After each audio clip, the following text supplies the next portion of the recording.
로마서 12장 9절로 15절까지 말씀인데요. 우리 같이 교독하면서 읽도록 하겠습니다. 사랑의 가식이 없게 하라. 악한 것을 혐오하고 선한 것을 굳게 붙들라.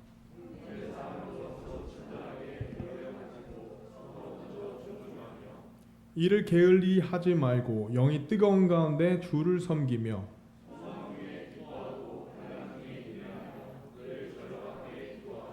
성도들의 필요에 따라 나누어 주며 손님 대접에 힘쓰라.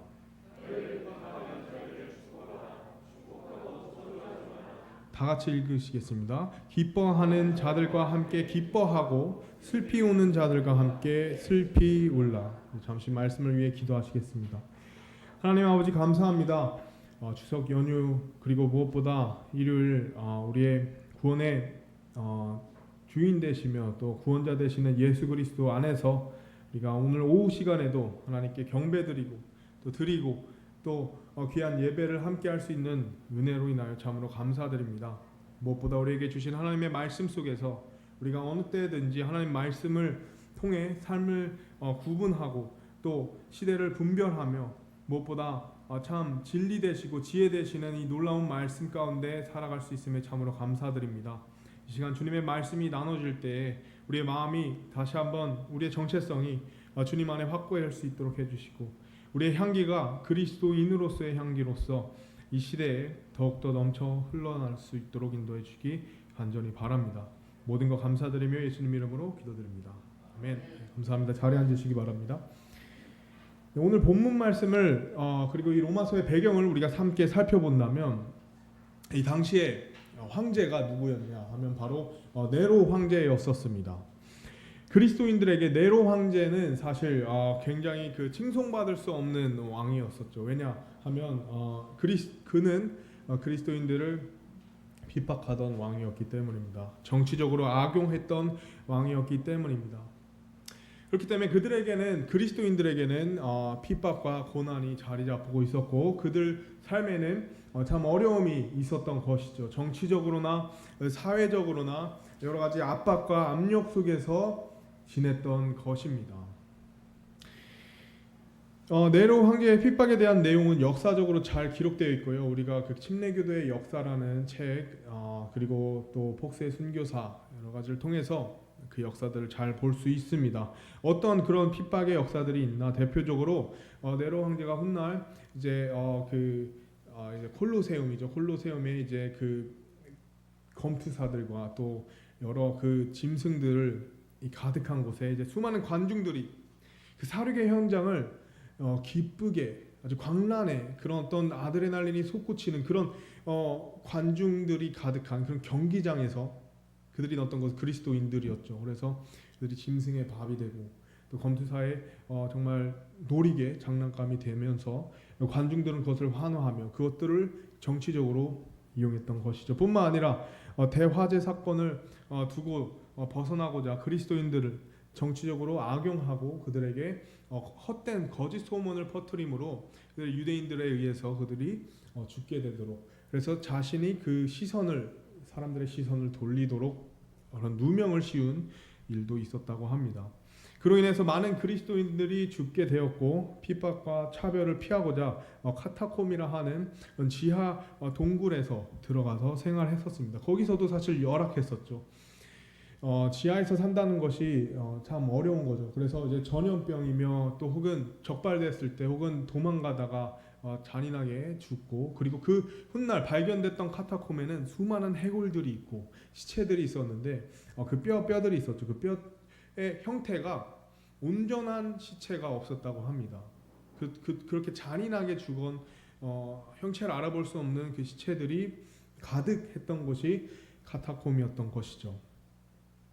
그런 어떤 시대적 배경이 이 로마서에 있었다는 것입니다. 즉 네로 황제를 통해서요. 그런데 이제 오늘날 저희는 이 로마서를 보면서 그 배경을 생각하며 우리 자신을 되돌아볼 때에 우리는 이제 포스트 코로나 시대 어떤 핍박과 어떤 고난과 어려움이 지금 당장은 없지만 분명 우리는 이 대환란이라는 마지막 때를 향해 가고 있다는 것이죠. 그것이 이제 앞당겨진 게 어떻게 보면 포스트 코로나 시대라고 볼 수 있습니다. 그러면서 우리가 그런 시대를 살아가는 우리에게 혹은 앞으로 더 닥칠 어떤 세상을 향해서 우리는 오늘 로마서 말씀을 통해 이전과 비슷한 이런 상황들을 놓인 그런 그리스도인이 있었다는 것을 함께 보면서 우리에게 이와 같은 삶을 하나님께서 바라시지 않았나 싶습니다. 즉 로마서 12장 9절에서 15절 말씀에 나온 내용들을 하나님께서 바라시지 않았을까 싶었습니다.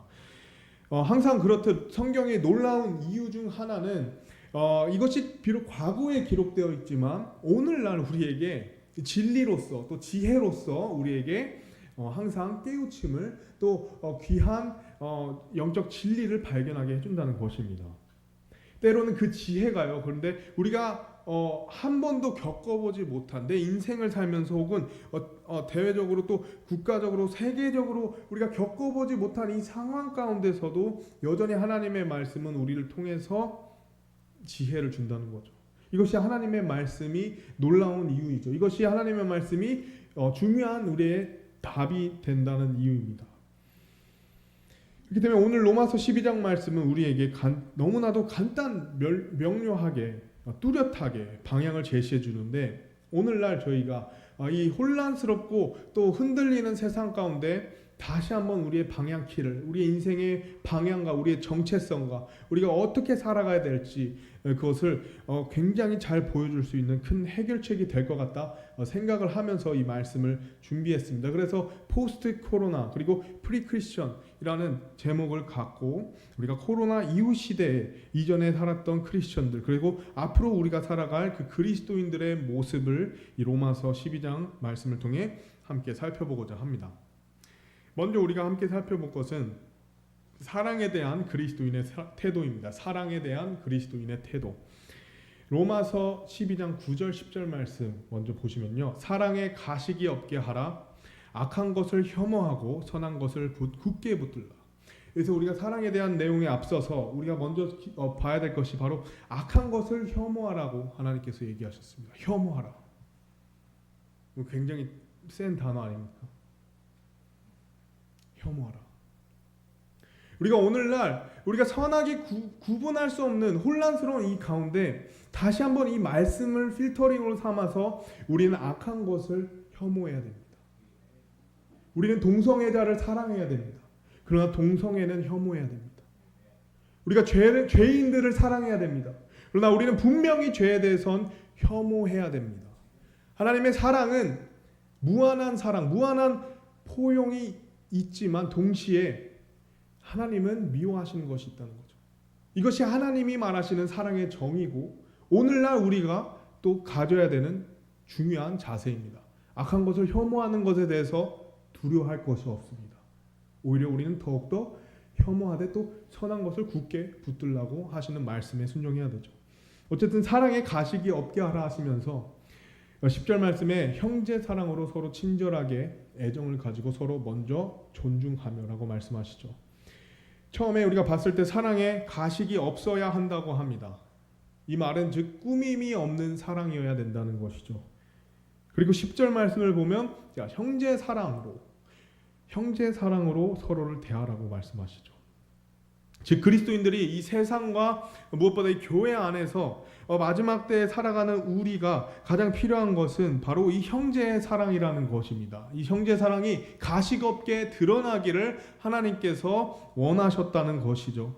그렇다면 이 세상에서 찾아볼 수 없는 이 형제 사랑, 우리 어쩌면 또 자매 사랑을 원할 수도 있죠. 혹은 왜 굳이 형제 사랑을 얘기하냐? 우리가 어떤 그 단어의 의미보다 이것이 나타내는 것이 어떤 것인지 살펴보면 조금 더 이해할 수 있습니다. 형제 사랑이 어떤 것을 나타내는지 결론부터 말씀을 드리면 이것은 이 하나님 안에서의 사랑, 그리스도의 사랑, 즉 이 가족적인 그 사랑을 나타내는 것입니다. 그래서 이것은 우리가 익히 알고 있는 이 그리스도의 사랑을 나타내는 것이죠. 근데 중요한 것은 아까도 우리가 하나님의 사랑은 이 세상에서 말하는 사랑의 모습과 기준과 혹은 어떤 방향과 전혀 다르다는 것을 우리가 기억해야 됩니다. 그리고 그 사랑이 우리에게 있어서 우리가 이것을 갖고 있고 우리가 이것을 행한다면 이 사랑은 우리가 가진 어떤 것보다 가장 강력하고 또 영향력이 있는 것이죠.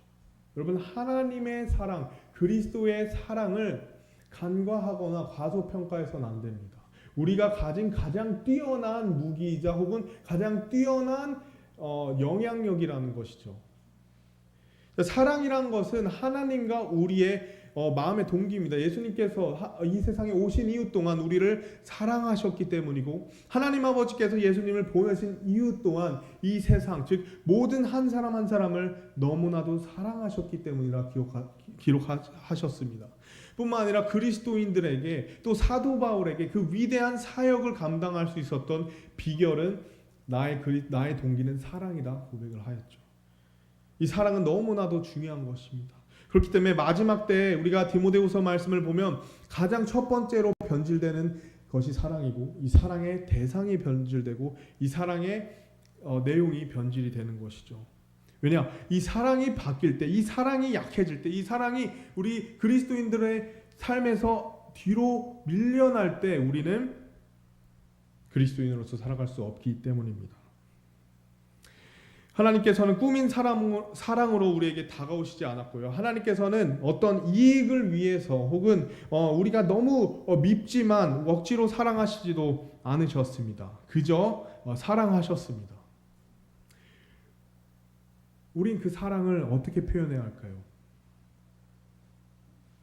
하나님 말씀에 그 사랑은 내어줌으로 표현하셨습니다. 우리 잠시 로마서 6장 23절 말씀 보시겠습니다. 로마서 6장 23절 말씀. 죄의 삭슨 사망이나 죄가 우리에게 주는 것은 사망이라는 것이죠. 그러나 그 이후의 말씀은 하나님의 선물은 예수 그리스도 우리 주를 통해 얻는 영원한 생명이니라라고 말씀하십니다. 영원한 생명. 그러나 이것이 중요한 것은 영원한 생명을 하나님께서 주셨을 때 표현했던 단어가 바로 선물이라는 것이죠. 선물. 여러분, 우리가 이번 추석 명절에도 여러 가족들에게 또 지인들에게 선물을 주었습니다. 왜일까요? 우리가 단순히 명절이기 때문에 주었을까요? 아니죠. 어떤 마음의 표현인 것이죠. 우리가 선물을 주면서 혹은 혹시 우리가 선물을 주면서 내가 이만큼 줬으니까 너는 이만큼 더 나한테 줘야 돼. 혹은 내가 이걸 선물로 주니까 넌 이것을 해줄 수 있어. 어떤 부탁 없이 그냥 그 마음의 표현을 하는 게 선물인 것입니다. 그저 주는 것이죠. 그리고 무엇보다 그 비용은 내가 감당하는 것입니다. 그것이 선물의 가장 올바른 모습인 거죠. 그리고 그 선물의 그 비용이 때로는 내 사랑에 비례하기도 합니다. 내가 얼만큼 그 사람에 대해 마음이 있냐 혹은 사랑하냐에 따라 이 선물의 어떤 가치나 비용이 더 커질 수 있다라는 것이죠. 값이 커짐에도 그 사람에 대한 내 마음과 사랑이 있기에 또 전혀 아깝지 않은 것입니다. 근데 이것이 우리를 향한 하나님의 사랑과도 같다라는 것이죠. 왜 선물이라 하셨냐? 바로 예수 그리스도를 통해 우리 주를 통해 얻는 영원한 생명이라고 말씀하시면서 우리는 이 예수 그리스도를 통해 그 비용을 통해 그 값을 지불하심을 통해 받은 선물이라는 것을 알 수 있는 것이죠. 우리가 그렇기 때문에 그 사랑을 익히 받았고 또 느끼고 알고 있기에 우리가 그것을 먼저 느끼기 때문에 하나님께 나아갈 수 있다는 것입니다. 그리고 오늘날 로마서 말씀에 나온 이 말씀처럼 우리에게 요구하시는 것이 바로 이 꾸밈 없는 사랑, 가식 없는 사랑, 즉 그리스도의 사랑을 아낌없이 이 세상을 향해 우리 교회 안에 드러내라는 것을 우리는 볼 수 있습니다. 네로스 황제 시대를 살았던 로마 그리스도인들에게도 내가 그리스도인이기에 핍박하는 자들을 향해 그리스도의 사랑으로 나아가라고 했던 것이죠. 꾸밈 없는 사랑을 해라. 가식 없는 사랑을 해라. 여러분, 우리의 사랑은 무엇으로 지금 장식되어 있습니까? 나의 사랑의 동기가 순수합니까? 혹은 내 사랑이 식어가고 있습니까? 우린 다시 한번 내가 받은 이 예수 그리스도를 통해 얻은 이 하나님의 사랑을 다시 한번 내 마음에 불을 지프고 내 마음에 더욱더 키움으로써 그것을 이 세상에 나눠줘야 된다는 것이죠. 사랑의 힘이 아까도 말씀드렸듯이 강력하다는 것이죠. 사랑의 힘이 위대하다는 것이죠. 그리고 우리는 이 강력하고 위대한 하나님의 사랑을 소유한 하나님의 자녀인 것입니다. 그렇기 때문에 우리는 결코 가식 없는, 이익을 바라지 않는, 예수님께 그저 받은 그대로를 내가 사랑하는 사람들뿐만 아닌 내가 미워하는 혹은 나를 핍박하는 자들에게도 오늘날 우리는 주어야 된다는 것이죠. 이 말세의 모습과는 전혀 다른 여전한 그 그리스도인의 사랑이, 그리스도의 사랑이 우리를 통해서 이 교회와 이 세상과 또 내 삶에서 드러내야 된다는 것입니다. 사랑에 대한 그리스도의 태도, 간단 명료하지만 우리에게 굉장히 중요하며 우리에게 굉장히 필요한 말씀인 것이죠. 두 번째는 사명에 대한 그리스도인의 태도입니다. 사명에 대한 그리스도인의 태도. 우리 11절과 12절 말씀을 보겠습니다. 로마서 12장 11절과 12절 말씀 계속해서 보시면 이를 게을리하지 않고 영이 뜨거운 가운데 주를 섬기며 소망 중에 기뻐하고 환난 중에 인내하며 늘 절박하게 기도하고. 그러면 저는 본문 말씀을 하나하나 살펴보면서 이 시대의 어려움 가운데 살아갔던 그리스도인들의 모습을 생각하면서 보길 원합니다. 그런 어려움 가운데 이 말씀을 받았던 그 당시의 모습을 한번 우리가 함께 생각하면서 이 모습을 보길 원합니다. 11절과 12절에는 사명 혹은 이 삶에 대한 모습을 보여줍니다. 먼저 이를 게을리하지 말라. 그 당시 네로 황제를 보고 적그리스도라고 믿고 환난이 시작이 이루어질 것, 곧 이루어질 것이라 믿는 사람이 더러 있었습니다. 데살로니가 후서 2장 말씀을 우리가 살펴보면 그 또한 잘 알려 있어. 이미 그런 핍박이 너무나도 컸고 또 유대인들과 로마의 핍박 가운데 정말 우리가 마지막 때에 살고 있다고 하고 그렇게 믿고 있던 그리스도인들이 참 많았던 것이죠. 그것이 문제되진 않았습니다. 그것이 굉장히 잘못된 생각이 아니었죠. 사도 바울도 그는 항상 그 재림에 대한 소망이 있었습니다. 휴거에 대한 소망이 있었던 것이죠. 그런데 문제는 이 마지막 때를 맞이하는 그리스도인들의 두 종류가 있었다는 것이죠. 첫 번째는 예수님의 재림을 고대하며 소망하며 그 자리 그대로 신실하게 서 있는 그리스도인이 있던가 하면, 두 번째는 모든 삶을 포기하고 좌절하며 허무주의에 빠진 그리스도인들도 있었다는 사실입니다. 이래서 뭐 하냐? 내가 내 삶을 지금 지탱해봐서 무슨 의미냐? 이제 끝인데. 그러나 사도 바울은 거기에 대해서 경고를 하고 있죠. 여기서 근데 우리는 로마서 12장 11절 12절 말씀을 통해 우리는 하나님께서 바라시는 그 당시의 사람들, 그리스도인들에게 바라시는 모습이 무엇인지 정확히 볼 수 있습니다. 부지런히 일하는 것이죠. 이것은 신앙생활뿐만 아니라 우리의 삶의 모습까지 보여주는 내용입니다. 끝이 다가왔다고 혹은 어떤 의미 없는 더 이상 내가 이 삶을 지탱할 이유가 없다는 것을 생각하며 포기하는 것이 아니라 주어진 그대로 부지런하고 성실하게 삶을 임하는 태도입니다. 왜냐하면 하나님께서 항상 요구하시는 것이, 특히 마지막 때에는요, 하나님께서 요구하시는 것은 드러나는 것을 요구하십니다. 마지막 때 하나님께서는 우리가 어떤 일정한 신실한 모습으로 하나님 앞에 드러나시기를 원하는 거죠. 왜냐? 우리는 하나님께서 언제 오실지 어떻게 오실지 전혀 알지 못하기 때문이죠. 드러나는 것을 원하시죠. 드러날 수밖에 없는 것입니다. 하나님께서는 우리가 하나님 앞에 설 날을 기대하되 그것과는 상관없이 주어진 삶에 신실하기를 원하신다는 것이죠. 당연히 그리스도인들이 예수 그리스도를 품은 채 하나님 앞에 드러나기를 원하시는 거죠. 대표적으로 고린도전서 4장 2절 말씀 보시면요, 더욱이 청지기들에게 요구되는 것은 신실한 사람으로 뭐라고 나와 있죠? 드러나는 것이니라. 드러나는 것. 베드로전서 1장 7절 말씀에 이것은 너희 믿음의 단련이 불로 단련해도 없어지는 금을 단련하는 것보다 훨씬 더 귀하여 뭐라 나와 있죠? 예수 그리스도께서 나타나실 때에 칭찬과 존귀와 영광으로 드러나게 하려 함이니라 라고 말씀하시. 드러나는 것. 나의 신실함이 혹은 내가 예수 그리스도 안에서 드러나는 삶. 하나님이 그 드러나는 것을 보고 칭찬해 주시고 존귀와 영광을 나에게 주시는 그런 삶을 요구하신다는 거죠. 그러기 위해서는 한 가지입니다. 부지런히 일하는 것. 그 자리에 신실하게 일하는 것.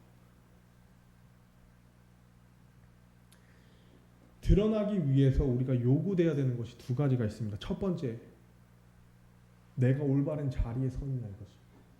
나의 드러남이 잘못된 자리에서 하나님과 멀리 떨어진 자리에서 드러나는 것이 하나님이 기뻐하시지 않기 때문에 먼저 우리가 고려해야 될 것은 내가 올바른 자리에 서 있냐는 것이죠.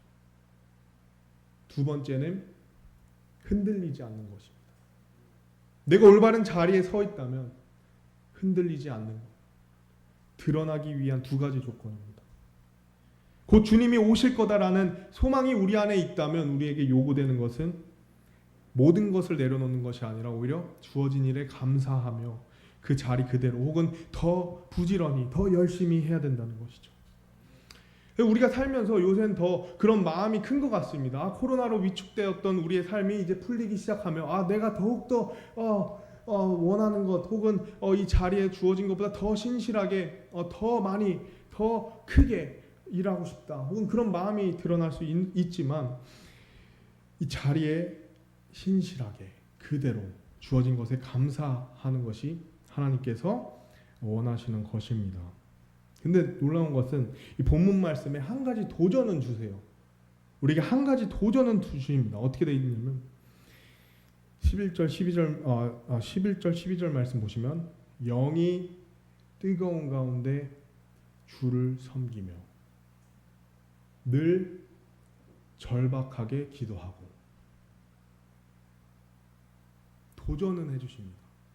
그 자리에서 그대로 신실하게 부지런하게 일하되 내가 한 가지 바라는 것이 있다. 내가 한 가지 도전을 해주겠다. 너의 가장 어려운 때, 어쩌면 그리스도인으로서 가장 힘든 때, 어쩌면 내가 그리스도인인가 하는 내 마음의 정체성이 흔들린 때 하나님께서 도전하시는 것이 영이 뜨거운 가운데 주를 섬기라는 것이죠. 늘 절박하게 기도하라는 것입니다. 어떨 때요? 내가 가장 흔들릴 때, 내가 가장 믿음 생활하기 어려운 때 요구하셨던 것입니다. 이것이 하나님께서 바라시는 한 가지입니다. 다시 한번 돌아볼 때 네로 황제 아래 또 고난과 핍박 아래 있었던 그 로마 그리스도인들에게 하나님께서 원하셨던 것은 바로 뜨거움과 절박함. 뜨거움과 절박함.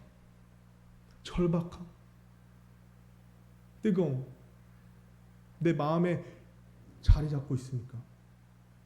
이 두 단어가 지금 내 마음에 자리 잡고 있습니까? 이 말씀을 듣는 가운데 내가 절박한 마음을 갖고 듣습니까? 내가 뜨거운 마음을 갖고 듣습니까? 우리의 영적 생활은 어떻습니까? 뜨거움과 절박함이 있습니까? 내가 하나님과의 교제하는, 동행하는 삶에 뜨거움이 있습니까? 절박함이 있습니까? 또 내 기도 생활은 어떻죠? 내 기도가 예전보다 더 뜨겁습니까? 혹은 더 절박합니까? 예배 순서 드리는 찬양마다 내 마음이 어떻습니까? 뜨거움과 절박함이 내 마음에 이 예배 가운데 충만합니까? 저는 때로는 잘못된 방법이지만 장로교회에 찬양하는 모습을 보면 잘못된 모습은 알고 있지만 때론 조금 부럽습니다. 그들이 기도하는 모습을 보면 때론 조금 부럽습니다. 그렇게 제가 뜨거움을 드러내고 절박함을 드러내고 기도하는 것을 바라지 않아요. 다만 그들의 마음에 그런 마음이 있다면 전 조금이라도 갖고 싶거든요. 그런 모습을 분위기를 만들기 때문에도 있지만 그런 것을 다 내려놓고 제칼스 목사님도 머리는 침례교도 머리를 갖고 심장은 장로교의 심장을 갖고 발은 여호와의 증인의 발을 가지라는 말도 했었습니다. 그렇듯이 그 뜨거움과 절박함이 내 마음에 정말 있는가?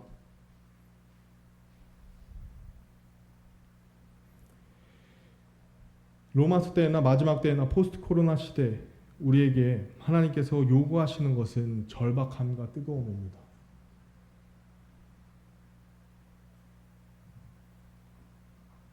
복음을 더욱더 뜨겁게 전하고 교제를 더욱더 돈독히 하고 서로를 더욱더 절박하게 기도해주고 국가와 또 사역, 교회를 위해 선교사들을 위해 기도하며 나아가야 되는 것입니다. 로마에 있던 그리스도인들에게나 오늘날 우리에게나 마찬가지라는 사실이죠. 오늘 말씀처럼 우리는 우리의 시간을 더욱더 확보해야 되는 거죠. 우리의 가지는 더욱더 쳐줘야 되는 것이죠.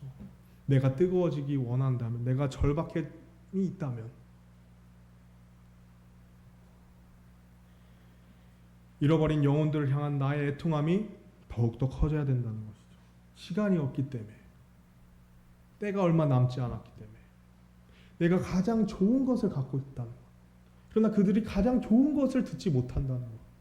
거기에 대해서 애통함이 있어야 된다는 것. 절박함이 있어야 된다는 거죠.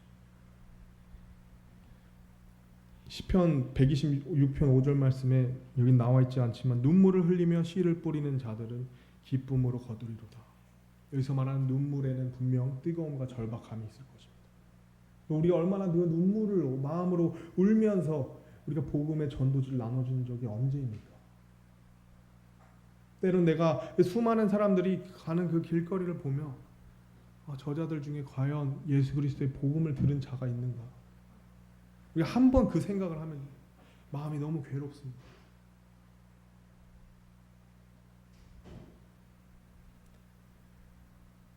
우리에게 뜨거움과 절박함이 없다면 왜 하나님께서 저 말씀을 우리에게 주셨냐? 우리가 포기할 수도 있기 때문이죠. 우리의 정체성이 흔들리고 잃어버릴 수 있다는 것이죠.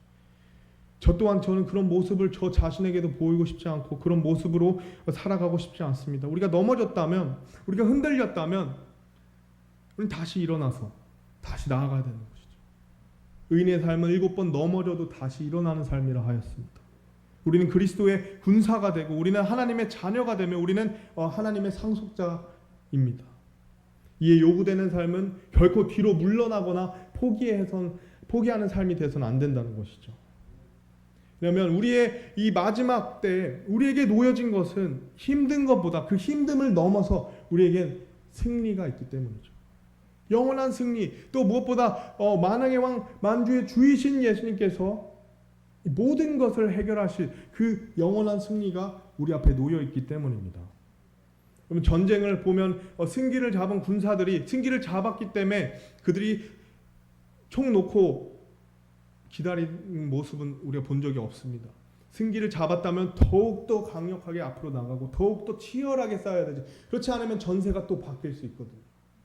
우리의 마지막 이 전선에 어쩌면 우리가 마지막 세대로서 하나님께서 언제 오실지 모르지만 그런 마음을 갖고 우리가 뜨거움과 절박함으로 이 영적 싸움을 싸우고 복음으로 영혼들을 더 구령하고 또 교회가 더욱더 빛과 소금으로 등대로서 이 세상을 밝게 비추는데 우리의 뜨거움과 절박함이 필요하다는 것입니다. 두 번째는 사명에 대한 태도고 마지막으로 우리가 함께 볼 것은 사람에 대한 그리스도인의 태도입니다. 우리가 첫 번째는 사랑에 대해서, 두 번째는 사명에 대해서, 세 번째는 사람에 대해서 가져야 되는 그리스도인의 태도죠. 13절로 15절 말씀입니다. 성도들의 필요에 따라 나누어주며 손님 대접에 힘쓰라. 다시 한번 이 말씀의 배경을 생각해 보십시오. 성도들의 필요에 따라 나눠주기 어렵고 손님 대접하기가 두려운 분위기였다는 것을 생각하면서 이 본문 말씀을 보시겠습니다. 너희를 핍박하는 자들 14절에 너희를 핍박하는 자들을 축복하라. 축복하고 저주하지 말라. 기뻐하는 자들과 함께 기뻐하고 슬피 우는 자들과 함께 슬피 울라.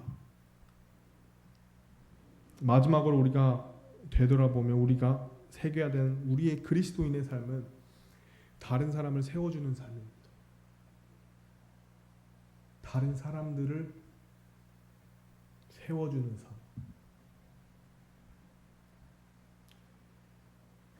네로스 황제 시대에 살았던 모든 백성들도 마냥 부유하고 편한 삶을 산 건 아닙니다. 힘겨운 삶을 살았고 어려움이 있었고 허무함이 있었고 외로움과 또 죄로 만연한 그 세상 속에서 이 고독이 있었던 거죠. 고독.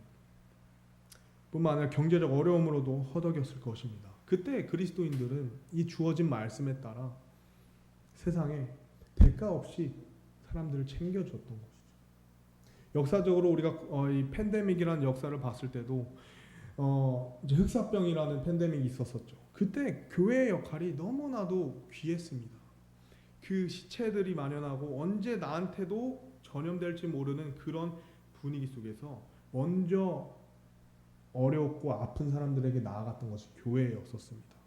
물론 그 교회라는 것이 여러 좀 더 포괄적인 의미가 있겠지만 어쨌든 그 그리스도인들이 먼저 자기네 목숨을 내놓으며 사람들을 케어했다는 기록이 있습니다. 오늘날도 우리가 다른 사람을 세워줘야 된다는 것이죠. 그리스도인들은 교회 안에서만 우리의 역할을 그치지 않습니다. 우리는 함께 모여서 우리가 빛과 소금이요 우리에게 사명이 있고 우리에겐 복음이 있다는 것을 알았다면 거기서 그쳐서 세상 밖에서 내가 원하는 나의 모습으로 사는 것이 아니라 가지고 나가는 것이 교회의 원리인 것이죠. 다른 사람들을 세워주는, 물론 그것이 교회 안에서도 이루어져야 된다는 것이죠. 주변 사람들을 격려하는 것이죠. 성도들의 필요를 채워주고 기도 제목이 있습니까? 필요한 것이 있습니까? 요새 들어 더 많이 필요한 것 같습니다. 저도 몰랐고 그런 기회들이 있을 때마다 갈 때 필요들이 많구나. 어르신부터 또 어려움이 있는 가족들이 참 많구나. 그들의 필요를 알고 나눠주고 또 손님 대접에 힘쓰는 것. 무엇보다 그리고 핍박하는 자들을 축복하는 것. 저주하지 않고 축복하는 삶. 이것이 가장 어려운 때를 살아가는 그리스도인들을 향한 하나님의 뜻이었던 것이죠. 그리고 무엇보다 오늘 말씀 마지막 절 15절 말씀이 우리의 마음에 새겨지기 원합니다. 기뻐하는 자들과 함께 기뻐하고 슬피 우는 자들과 함께 슬피 울라. 요새는 기뻐하는 자들 앞에 보면 슬퍼해요. 배 아파합니다. 슬피 우는 자들은 기뻐합니다. 속이 후련하다. 우리 그런 세상을 살고 있죠.